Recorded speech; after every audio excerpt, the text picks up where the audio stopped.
আসসালামু আলাইকুম ওয়া রাহমাতুল্লাহি ওয়া বারাকাতুহু। প্রিয় দিনী ভাই ও বোন, আপনারা অনেকেই জানতে চেয়েছেন ঘোড়ার গোশত খাওয়া হালাল হবে কিনা।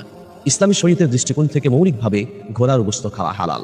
কোরআন মাজিদে সূরা মায়দার ১ নম্বর আয়াতে আল্লাহ তাআলা বলেছেন, উহিল্লাত লাকুম বাহিমাতুল আনাম ইল্লা মা ইউতলা আলাইকুম। তোমাদের জন্য চতুষ্পদ জন্তু হালাল করা হয়েছে, শুধুমাত্র যেগুলো হারাম হিসেবে চিহ্নিত করা হয় সেগুলো ব্যতীত। হারাম হিসেবে যা চিহ্নিত করা হয়েছে এর মধ্যে ঘোড়াকে হারাম হিসেবে চিহ্নিত করা হয়নি।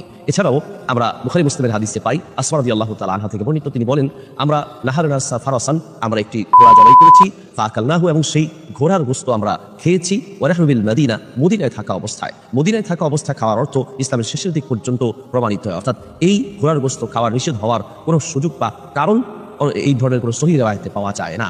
এছাড়াও জাবের ইবনে আব্দুল্লাহ রাদিয়াল্লাহু তাআলা আনহু থেকে বর্ণিত, তিনি বলেন, আমরা ঘোড়া এবং খচ্চর ও আমরা গাধা জবাই করেছিলাম, কিন্তু নবী সাল্লাল্লাহু আলাইহি ওয়াসাল্লাম এসে আমাদেরকে ঘোড়ার গোশত ছাড়া গাধার গোশত এবং খচ্চরের গোশত খেতে নিষেধ করেছেন। ওয়ারাখাসা লানা ওয়া ফি রিওয়ায়াতিন আদিনা লানা ওয়া ফি রিওয়ায়াতিন লা ইয়ানহানা। নবী সাল্লাল্লাহু আলাইহি ওয়াসাল্লাম আমাদেরকে ঘোড়ার গোশত খাওয়ার ক্ষেত্রে অনুমতি দিয়েছেন, সুযোগ দিয়েছেন, এবং আমাদেরকে ঘোড়ার গোশত খেতে নিষেধ করেননি, কিন্তু খচ্চর ও গাধার গোশত খেতে নিষেধ করেছেন। তাহলে এই হাদিস এবং আয়াত অনুযায়ী আমরা যা বলতে পারি তা হচ্ছে ঘোড়ার গোশত খাওয়া মৌলিকভাবে হালাল। তবে ঘোড়া যেহেতু যুদ্ধের বাহন, ঘোড়ার এই যুদ্ধের বাহন যেন কমে না যায়, সেই দৃষ্টিকোণ থেকে ইমাম আবু হানিফা রাহিমাহুল্লাহ ঘোড়ার গোশত খাওয়াকে তিনি মাকরুহ বলেছেন। ইমাম আবু হানিফা রাহিমাহুল্লাহ মাকরুহ বললেও ইমাম আবু হানিফা রাহিমাহুল্লাহর অন্য দুই শাগরেদ ইমাম আবু ইউসুফ রাহিমাহুল্লাহ এবং ইমাম মুহাম্মদ রাহিমাহুল্লাহ উভয়জন বলেছেন ঘোড়ার গোশত খাওয়া হালাল, জায়েজ। এছাড়া ইমাম শাফি, ইমাম মালিক, ইমাম আহমদ রাহিমাহুল্লাহ সহ জমহুর উলামাদের মত হচ্ছে ঘোড়ার গোশত খাওয়া হালাল। তাহলে এবং হানাফি মাযহাবেরও মুফতাবিহ কওল হচ্ছে ঘোড়ার গোশত খাওয়া হালাল হবে।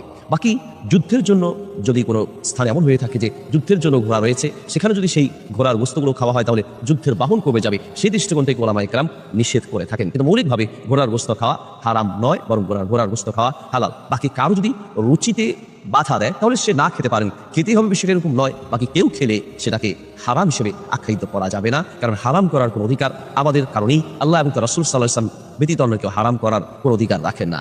আশা করি উত্তরটি বুঝতে পেরেছেন।